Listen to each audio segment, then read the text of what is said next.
Vous savez que je milite pour une philosophie de la désaliénation. Et par exemple, les traducteurs sont un facteur d'aliénation.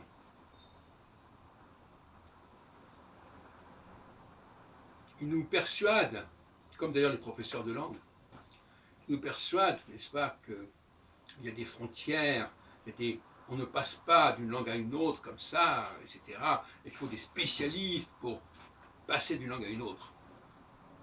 Mais je suis contre cette idée. Je pense qu'il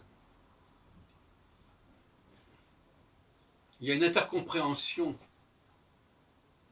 à faciliter entre le français et l'anglais, par exemple, et pas seulement, même entre le français et l'espagnol, même entre le français et l'italien, etc. Ou entre l'hébreu et l'arabe,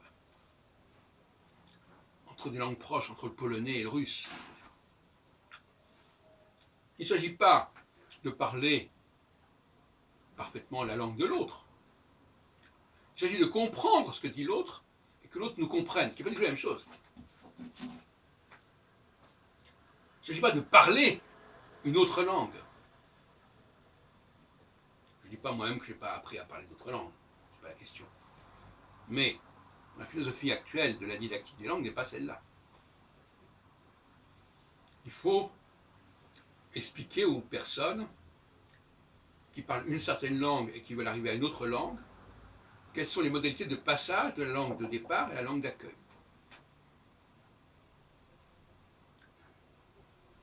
Et ça, ce n'est pas un enseignement complet des langues. Il s'agit de partir d'un capital, d'un bagage.